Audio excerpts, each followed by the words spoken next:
Let's go over one of the crucial parts of the desk, effects.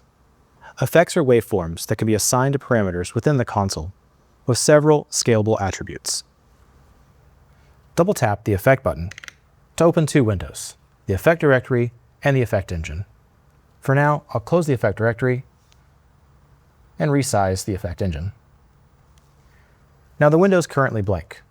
That's because this window, like a lot of other windows in the console, only show you information based upon what you have selected.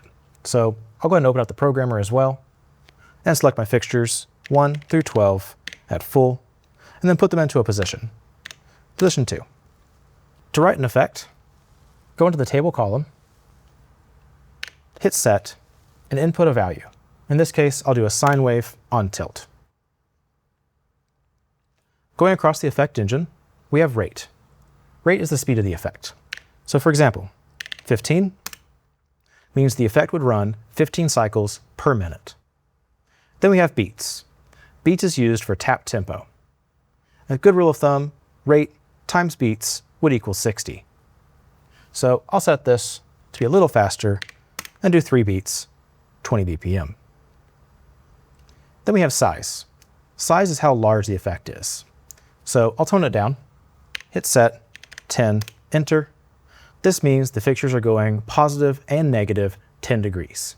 So if we're at 45 degrees, we're going from 35 all the way up to 55, a total range of 20 degrees. Offset is where within the waveform each fixture should start, within 360 degrees. Usually this means you should apply a range of values. So we'll hit set, 0 through 180, enter. This starts the first fixture at the beginning and the last fixture halfway through the wave. Multiple points can also be used. So for a center effect, set 0 through 270 through 0, enter, would result in an inside-out effect. Segmenting and buddying can also be used. So I'll go in, apply a segment of 4, hit set 0 through 180, enter. These values can also be seen in the programmer. So if I click the Offset tab, you can see how offset was repeated 4 times. Values in this window can also be set. So I'll click and drag, hit set, 0, enter.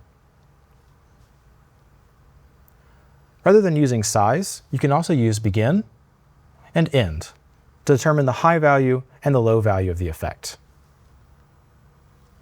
I'll make my size a little bit larger. 45 degrees. And instead of offset, you can also input a real-world value to begin with. That's done via start. Next, you have length. Length is how much time the fixture should be running the effect. So a 50% length will result in the fixtures running for half the time, and then for the other half, just remaining still at their base value. Length can also be used to crop waveforms.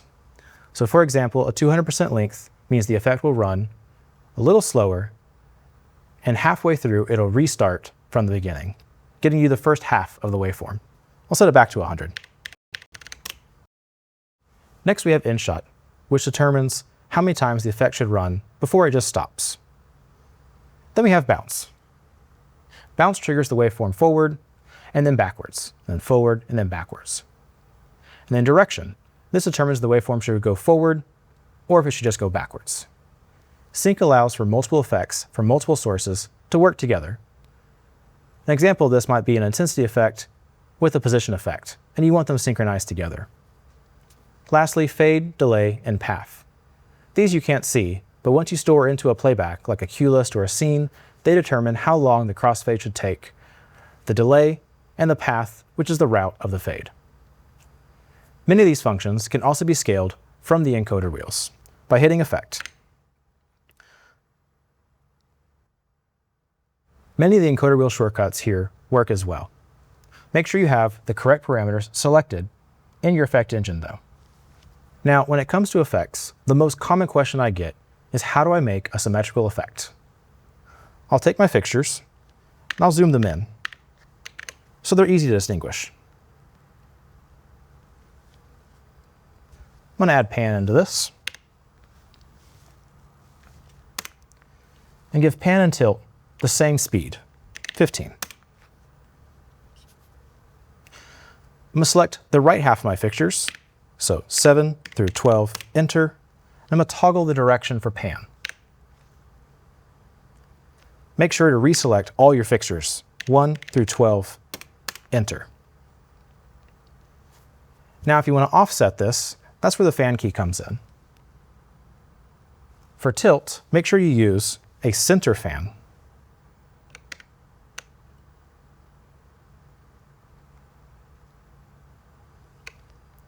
And if you want to fan pan, make sure you use a normal fan.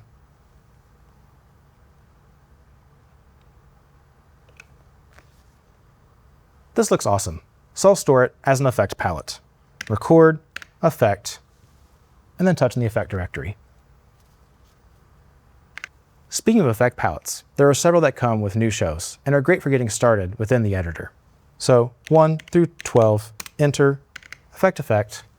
I'll do the fly out and the off mark effect. And if you want to stop any of these values, select off in the table. An alternative to using the effect engine is using palette to palette based effects. I have some color palettes, a red mix and a blue mix. Let's create an effect between these 2 points. 1 through 12 at full, effect at color 35 through 37, enter, and the console does math between those 2 palettes in the effect engine. It's a great place to get started. I want to tweak it though. I'll go in and change it from being a sine wave to be a step wave and hit enter. I'll also go in and make it faster.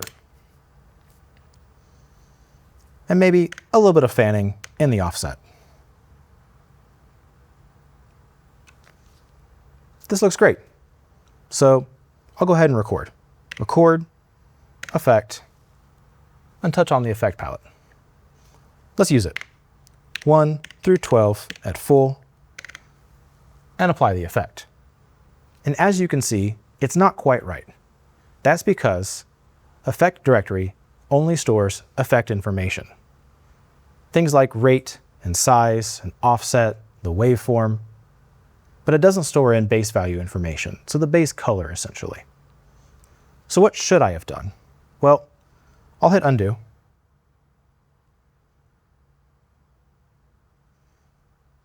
And press record, followed by a kind mask of effects and color, and tap into my directory. 1 through 12 at full, and touch the palette. And as you can see, I get the red and blue effect. That's because I stored in the base value information for color, also notated by a C in the effect directory.